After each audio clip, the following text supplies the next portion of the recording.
Please welcome Samantha Wills. Thank you. Thank you, guys. Samantha, we're very excited to have you here today. Thank you for having me.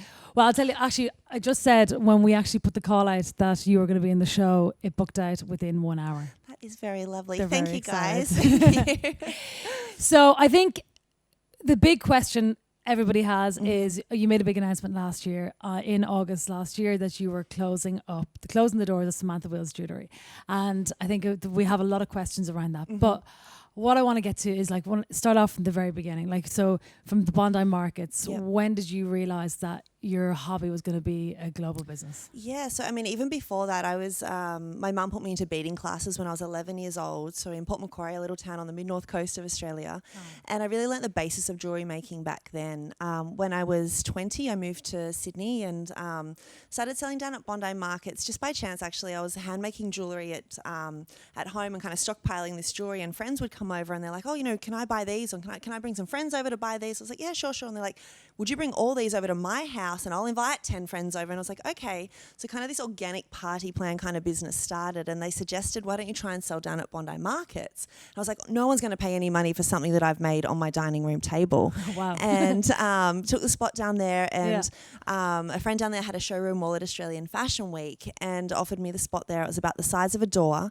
And I was like, oh, he's like, it's $500 and, you might get some orders out of it. And I said, oh, I've got $509 in the bank at the time. So I was like, that's a great business move. So I took the spot, hoping to make one order back, and wrote $17,000 worth of orders after the 4-day trade show, and quit my real job being a retail assistant the next day, and was like, all right, I'm going to be a jewellery designer now. Wow. So you just decided, so $17,000 in one day and then you went, it took between then and actually going global, you had your jewellery on Sex and the City. So I think, would that be the pinnacle of your...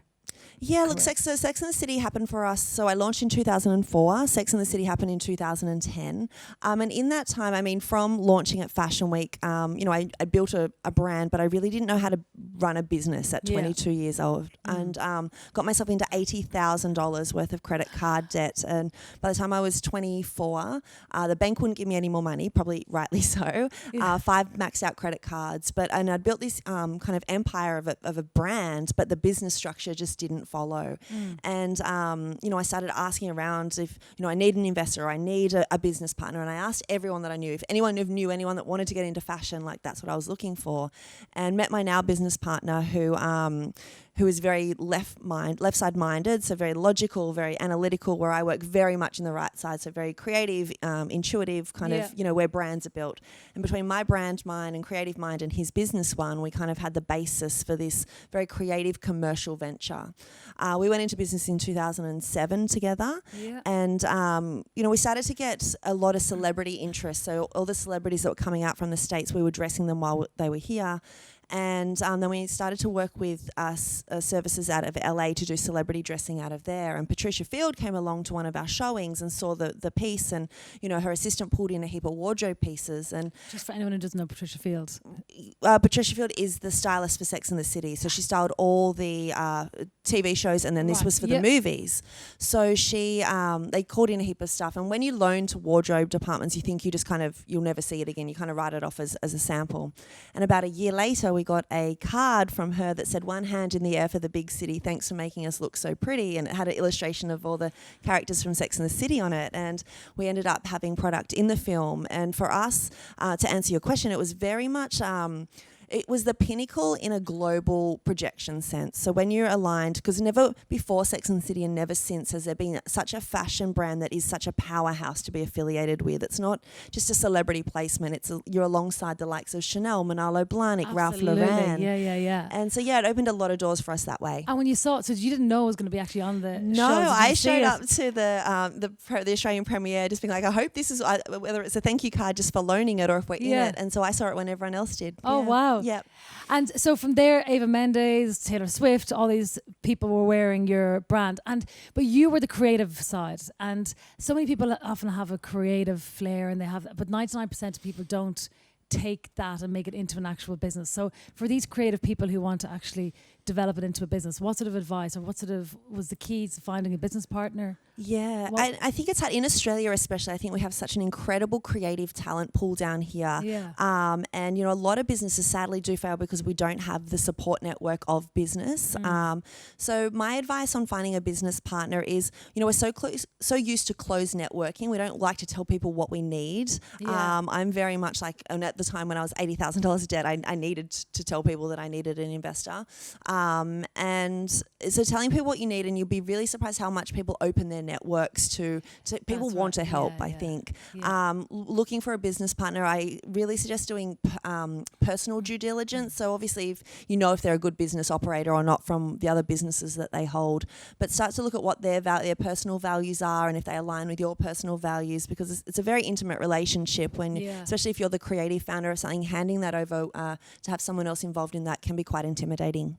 Yeah, and so you started growing. Did you find yourself then, as the business grew, and you moved over to New York, and did you find yourself then in sort of a position that you were somewhat reluctant to be in? Like you were this creative girl in Bondi, and then next thing you were very quickly had a global business. Yes and no. It does look like an overnight success story in some levels, but it was a really hard slog, especially those first 3 years when I was a solopreneur. I like to explain it where you're kind of wearing all hats. You're the cleaner, you're the marketer, you're the managing director. Social media, the whole lot. Yeah. And it's really tough. But then kind of when I met my business partner and he put an infrastructure in around me. So essentially I'm useless on the business side of things. Like he kind of runs that side of things, and I was much more valuable to the company when I could be isolated to be creative and build the brand. Yeah. So that's what he allowed me to do, and he built a team around me. He hired people that were good at the things that I was not. Yes, and you maintain that creativity. Like so, for 15 years, you're coming out with more designs. How do you sort of harness that creativity, or when on a daily basis, like what would be sort of your morning ritual, or how would you be creative? Yeah, it's the creative to me. I was kind of second nature. The creative was never an issue to me. I found that very, very easy. And when people ask me where I get inspired from, very early on I decided I wanted to be a commercial creative brand. So if you look at creatives, and if I'm a commercial creative down this end of the scale, and a true artist is down this end of the scale. Yeah. So I barely finished high school. I definitely did not go to university, and I did not go to any fancy design schools. I was very self-taught. And I set out and I was like, I want a business that's a big business that has a big platform, that I want to tell stories to a large audience. And an artist on the other end, and neither of these are right or wrong, it's just the difference in creatives. An artist is very much down this end where they're all about the art. And I remember we signed with David Jones, a retail department store, and someone's like, oh, you've sold out, now you're in a department store. I was like, no, this is what I wanted. This is the commercial way to build a commercial business. Whereas an artist might be like, no, I don't want that commerciality. I want to keep it very true to the art. So to answer your question, the creative commercialism, my inspiration was our consumer. And I think in this day and age in digital, we're brand builders in a digital sense, which is a really luxurious time because you have this communication with her online. We're not talking to her, we're in conversation with her, and she's gracious enough to talk to us daily, showing us what she's wearing, what she likes. So she was my inspiration. I was designing specifically for our customer. Because because I saw that. You saw that in your Instagram about talking to her rather than talking with her. Talking with her and then to her. So as a brand, how do you talk with her rather than to her? I think just today's consumer is way too savvy. Like no one likes to be spoken to. Like it's respectful to have a conversation. No one wants to be kind of monologued at. Yeah. And so in digital format, we really treated it like it was real life. Like if someone's talking to you online, if someone's talking to you in real life, you're not going to ignore them. You would talk with them. Yeah. And what we really try to do in a digital age is remove the screen somehow. So whether that's through personalization on the back end of your database. So I talk a lot about at the moment with digital brands, like our biggest currency is our database. And if you're hitting send on an EDM or a newsletter that's going out to, an 80,000 person database, you shouldn't be speaking to 80,000 people in the same way. So drilling down into that and talking, who they are, and have buckets of customers and know their behaviors and interactions, and then tailor your communications to that. But talking with them is empowering to them. Like a lot of the time on our best-selling item, I'd be like, hey guys, like what colors are you liking this season? Where are you wearing it? And almost handing the design desk over to them in a way. So it's going to find out what it is that they want. Yeah, and then they feel really validated when the product comes out. They're like, oh, that was my suggestion. And just things like that where it humanizes the experience. Yeah. You just mentioned your bestseller. What is your bestseller? So it was the piece that Eva Mendes wore, which is a Bohemian Bardo ring. It's a big teardrop shape ring. And so every collection I would design about 120 pieces and 70 SKUs would go into each collection. So you design 120, 70 get selected. And I was designing about 6 collections a year at that time. Sorry, just say that again. You design 100. 120 SKUs, so 120 pieces. Yep. And then 70 of those will get selected to go into the collection. Okay. And the Bohemian Bardo ring was just another piece that I had designed. And in 2008, Eva Mendes wore it, and we sold out of the product within 24 hours. Wow. And that placement for us really changed the trajectory of our entire business. It, that ring did not leave our bestsellers list for the 10 years it was in circulation from the day Eva wore it to the day that we closed. Seriously. We did it in 366 colorways, and it really turned our customers into collectors. We have people have over like 200 of that ring themselves in their own personal collections. Wow. So it had its own cult following, and throughout the time that was in our business, over nearly 1 million of them moved through our business. Wow. So how did Eva Mendes get the ring? So we were working with a celebrity service agent out of Los Angeles, Yep. and Rachel Zoe, the stylist, placed it there. And the thing, people ask me a lot about celebrity placements, and it's really hard, especially with jewellery, because if they're wearing earrings and their hair's down, you don't get the shot, and there's so many elements It'd be that a go. Nightmare if they're wearing your earrings. You're like, you she can't had even to see turn them. her head. Yeah. So it's very much there's so many elements that go into a successful celebrity placement. Right. And at the time, Eva sadly had just got out of rehab, so it was kind of the first shot of her outside of she'd been away for a while. We had stock of the product. The rehab ring. We didn't call it the rehab ring, and thank goodness, because we moved nearly 1 million of them. Can you imagine if that was our core piece, the rehab ring? It could be the reason. We'll bring it back. That's a good idea. So there's so many elements that have to align up, and I think the core one for us at the time was we had stock of the product. So usually, agencies have the product 3 months before you have stock of it. You're like, oh yeah, it'll be in 3 months. By that time, the consumer's lost interest. So you're prepared. Well, we had it was by chance that we had a warehouse full of that item, and then it just took off. It was crazy. So I just want to look. So when, like, I'm looking at your Instagram, and like your apartment in New York is fabulous, and like you're dressing celebrity, your jewellery, the pieces that you've designed around these celebrities, and life looks absolutely fabulous. You have this international lifestyle, New York to Sydney, but behind the scenes it was beginning to take its toll. Tell me about some of the biggest challenges and struggles. Yeah, look, it's I think with any small business, it's it's the duality of it. So especially if you're a sole trader, a story that I like to bring to light at this point in 2015, it was kind of like it looked like a dream run for my career. Absolutely, We'd launched a Samantha Wills bridal division. We had Samantha Wills eyewear. We were a well-oiled machine. And Yellow Glen named me as a creative director, which is a sparkling wine brand, named me as the creative director and face of their house. And so I was doing, I was a jewelry designer, but I was also doing some profile work outside of that. So my profile was kind of growing outside of the business as well. At that time, I was doing 6 weeks New York, 10 days Sydney consistently. So a lot of travel. So there was a lot going on. And it was very much like everything was holding everything else up. It was like a Jenga tower where it was like it was solid. Operating. But it was everything else was holding the other things up. And I think that the danger with that is that when one piece moves, the entire thing falls down.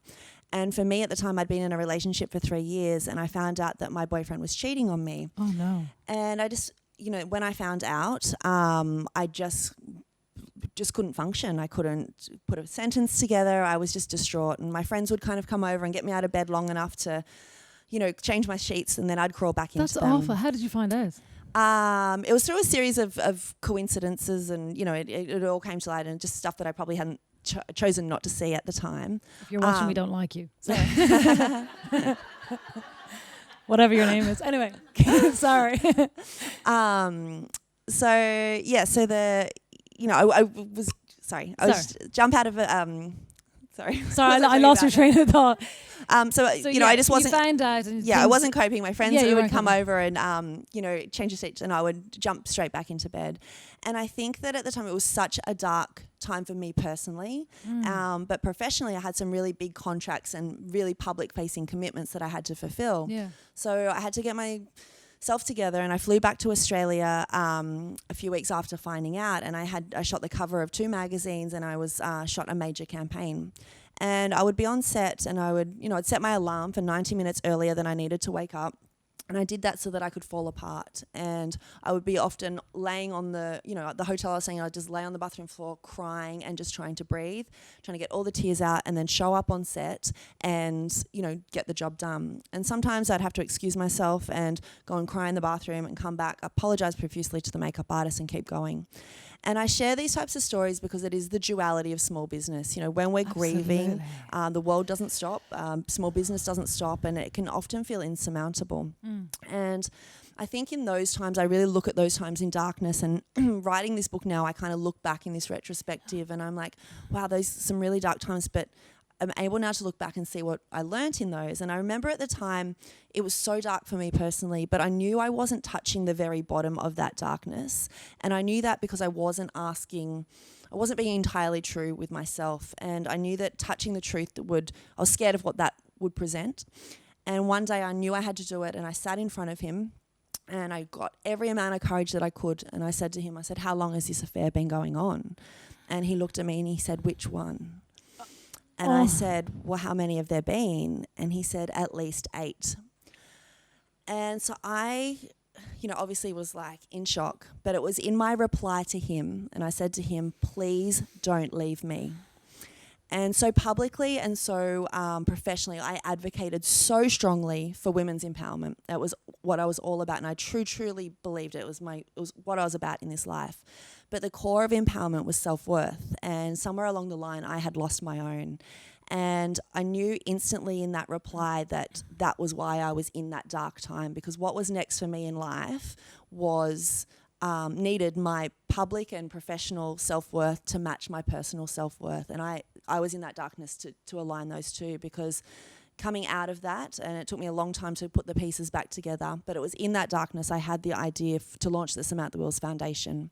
And the Samantha Wills Foundation is a platform that I launched to empower women in business, essentially, but essentially a foundation that I wanted to launch so that women didn't feel alone in their journey, essentially around business, but also, when I was ready to share stories like that.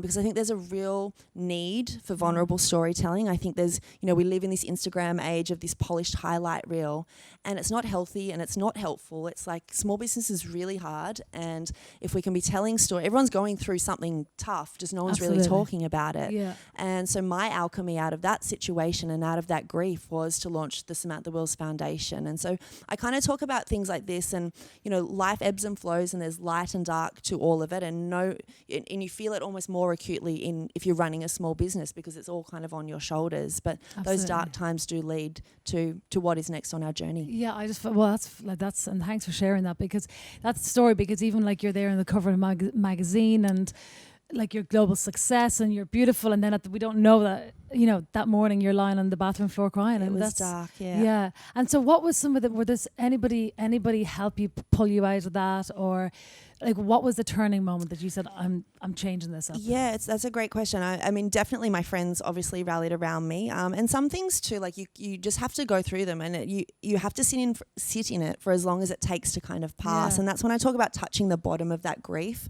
I think what you don't face looms longer, and so I was kind of hovering in there, knowing that there was probably more I needed to find out, but too scared to touch it. Yeah. And it was when I hit the very bottom and the complete rubble and sitting in the mess of that's when you can start to ascend, because it's down there that you learn the lessons and the tools that you need. I didn't know that I was going to launch the Samantha Wills Foundation. I had that idea on the bottom of that floor. Yeah. So I think the turning point is when you can face whatever is on the bottom, because then you can start to ascend. Yeah. Because I think you said something that the universe presents 3 things. It's like, let me get the universe presents 3 situations. It's yes or no, or there's something around the corner or something like that. And I said it took you 15 years in business to actually come to realize that. Yeah. What exactly did you mean? So I say the universe always the universe only has 3 answers. Yeah, yes, not right now, and I have something better in store for you. And I think it's the timeline that we have the issue with, because they're all great outcomes. They're all very much in our favor. It's all for us and all in our favor. Yeah. And so I think in that instance, in writing the book, I've kind of looked back and seen that how I was being guided along the way. But at the time, I just didn't want to see it. Or you hold on to so tight to an outcome that you think is the right outcome, and it's a black and white pass or fail. Yeah. And in this state, it's this fight or flight mode. And I find in small business, it's like you're braced for battle a lot of the time. Yeah. And if we can find a way to surrender, and let me just clarify, surrender doesn't mean giving up. Surrender means like letting go of this like grip fear on this, what if I choose the wrong path kind of thing. Totally. And to be able to do this and step back and have perspective of what is presenting itself around you, because I think that if we can align that external awareness with that internal intuition, that's when we can start to make clear and calm decisions. Speaking of intuition, like to come to the question of you made the decision in June 2018, and then in August you announced to a lot of people and made a lot of women devastated, well not devastated, but sad to see that the Samantha Wills jewellery brand will be no longer. How did you come to that decision? Like, how I find it hard to throw out say a jumper that my mother bought. Right. So like something that you've actually built for 15 years. Yeah. How did you come to that decision? Yeah, it was the biggest decision I've ever made in life, but it truly was the calmest decision that I've ever made. I think, when I'd realised I'd done the 100th flight between JFK and Sydney, it was in 2017 I realised that the amount of those flights. And I actually sat at the airport and I wrote a letter of resignation to my business partner. And essentially I was writing it to myself, but I addressed it to him. Yeah. And it was essentially to say, I want to take a board position with the company. I want to step out of the day-to-day. And I was just done with the travel. It felt very ungrounding. Yeah.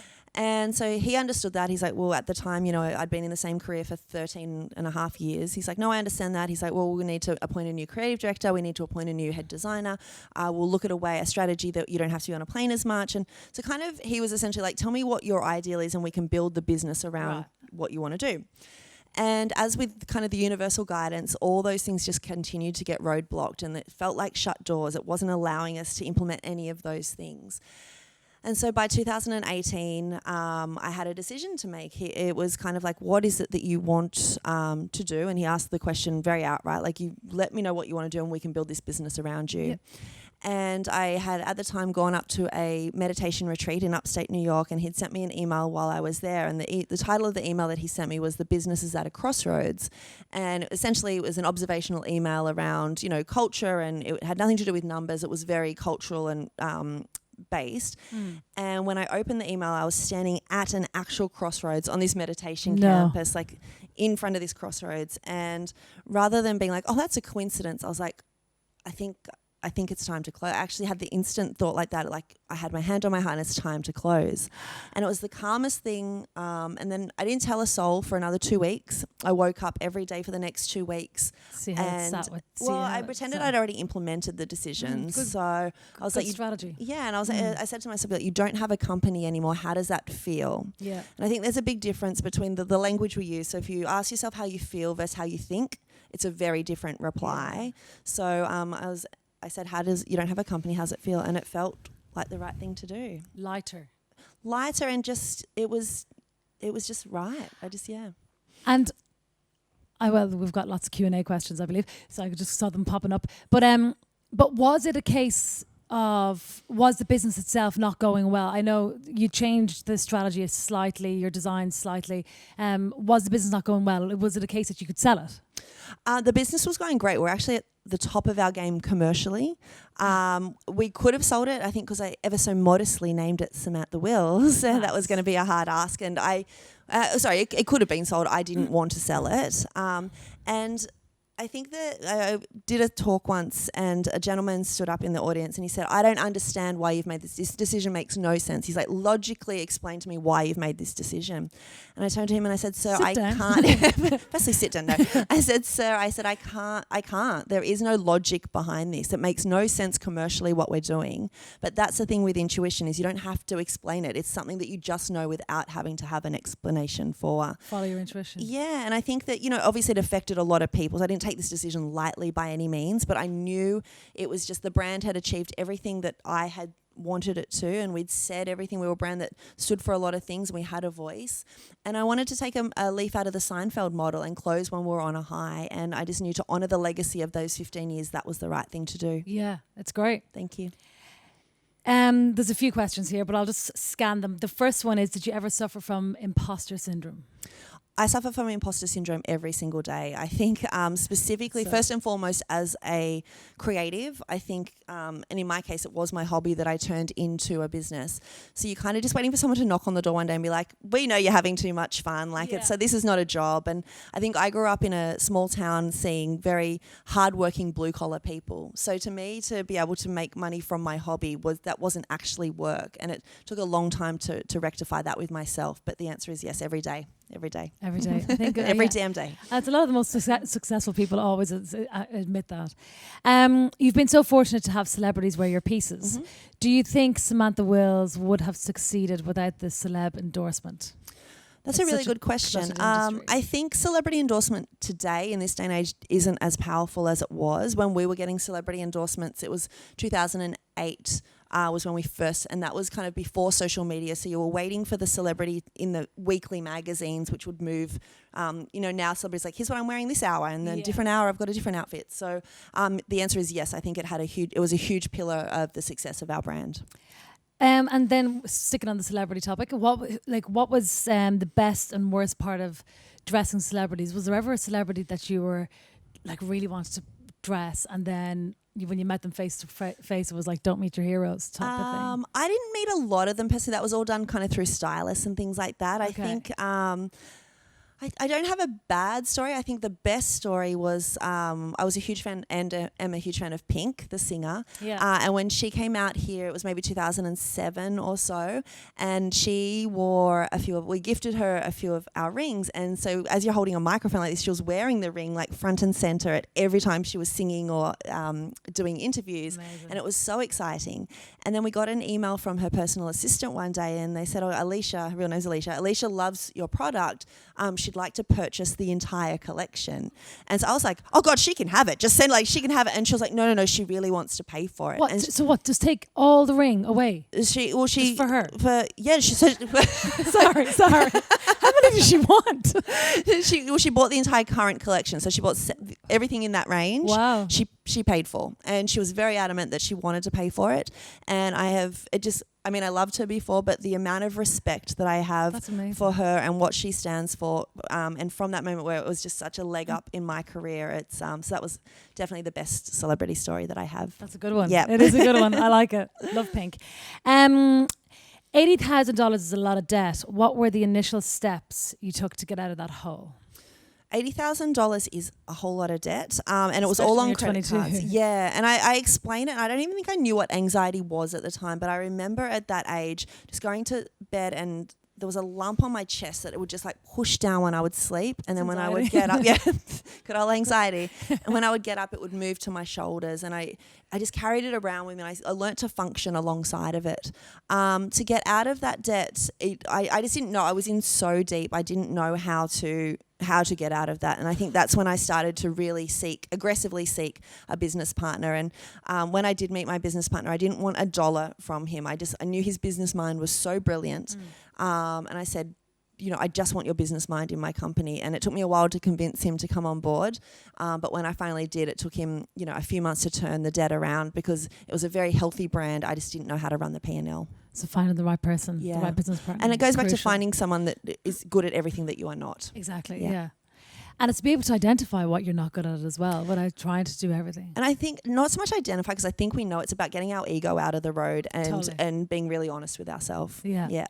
When your name is the brand, how much more do you want to control what is being said and how the brand is being presented? Yeah, it's a really interesting process, actually. So organically, obviously the brand is called Samantha Wills. So I started to get called in the office SW so that we could differentiate the person and the brand.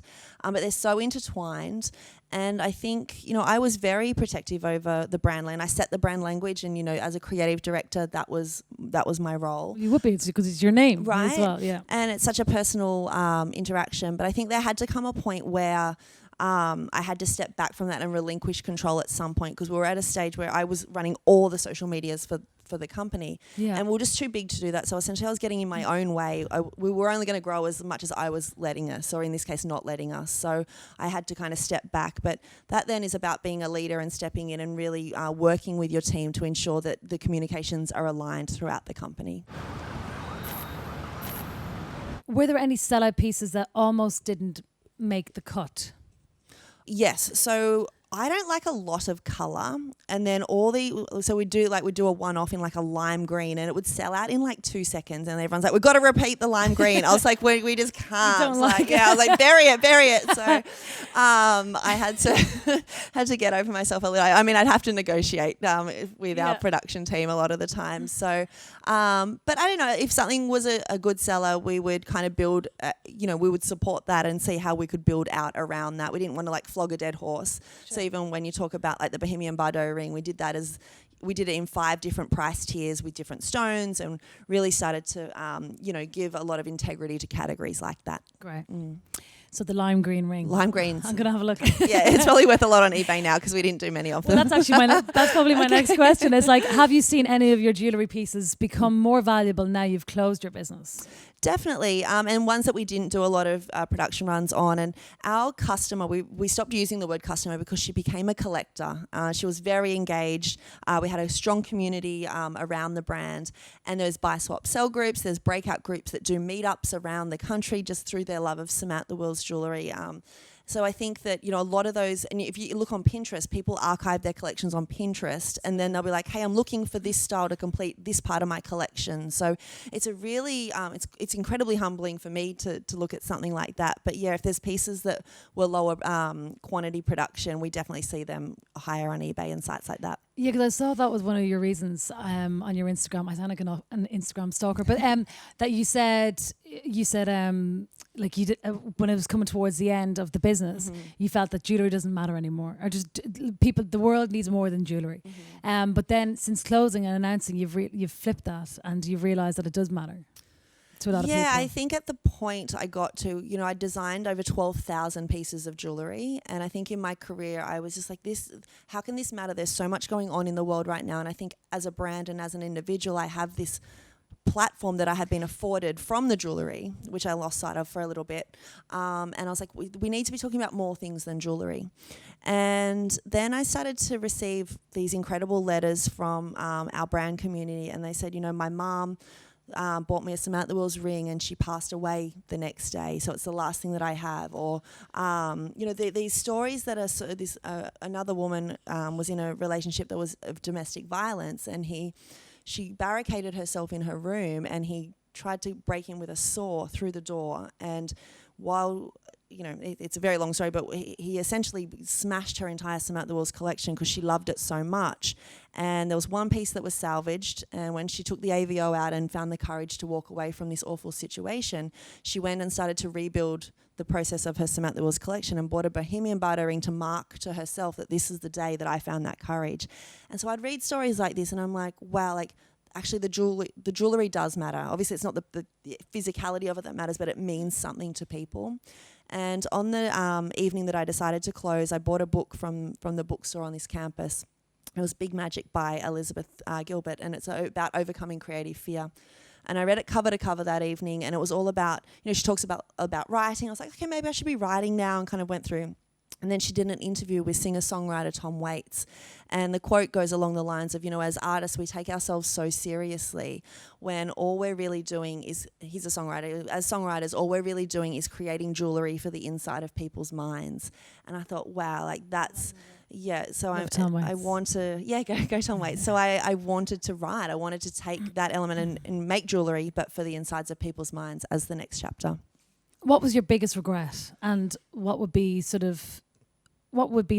your redo moment? Writing this book now, I know I keep saying that, but I look back now and if anything that I would have once regretted, I can now see why it was a guide to get me to where I was going. So my honest answer is I wouldn't change it. If you had asked me at the time in, those moments of grief or moments of like, what have I done here, I would change it. But I look back now, and obviously hindsight is a very valuable tool, but it takes time. So yeah, no, I wouldn't redo anything over. Good. Yep.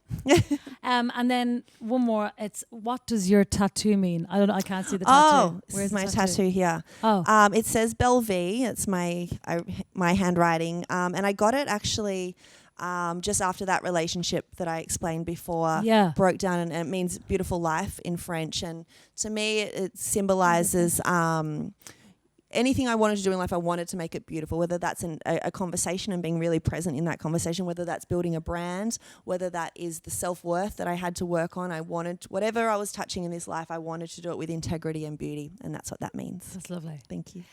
And so this book, you're releasing a book. Yeah, so it's kind of going to show what was seen publicly, but then also delve into behind each of those pillars what was happening personally. Because as I said that's before, what people want to know. Yeah, and what you see happen, and that's, we do what we have to do to function. As I said, there'll be times where you can give a lot more, and other days you can't.